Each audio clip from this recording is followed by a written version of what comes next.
India is deeply concerned at the escalation of the conflict in Ukraine, including the targeting of civilian infrastructure and the deaths of civilians. We have consistently advocated that no solution can ever be arrived at the cost of human lives. Escalation of hostilities and violence is in no one's interest. We have urged that all efforts be made for an immediate cessation of hostilities and an urgent return to the path of dialogue and diplomacy. We believe that the global order that we all subscribe to is based on international law, the UN Charter, and respect for the territorial integrity and sovereignty of all states. These principles must be upheld without exception. Dialogue is the only answer to settling differences and disputes, however daunting that may appear at this moment.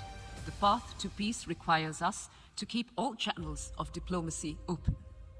We therefore sincerely hope for an early resumption of peace talks to bring about an immediate ceasefire and resolution of the conflict.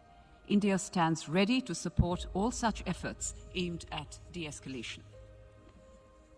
It is also unfortunate that as the trajectory of the Ukrainian conflict unfolds, the entire global South has suffered a substantial collateral damage.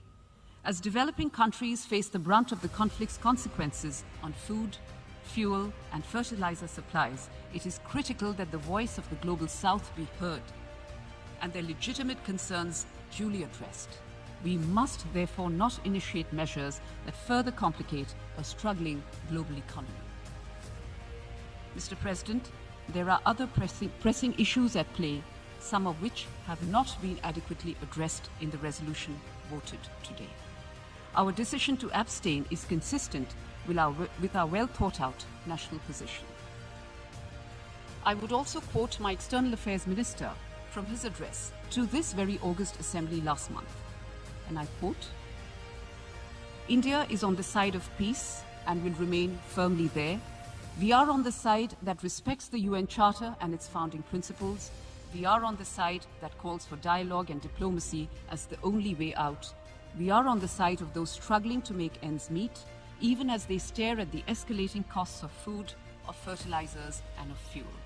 It is therefore in our collective interest to work constructively, both within the United Nations and outside, in finding an early resolution to this conflict." Unquote. Mr. President, my Prime Minister has said unequivocally that this cannot be an era of war. With this firm resolve to strive for a peaceful solution through dialogue and diplomacy, India has decided to abstain.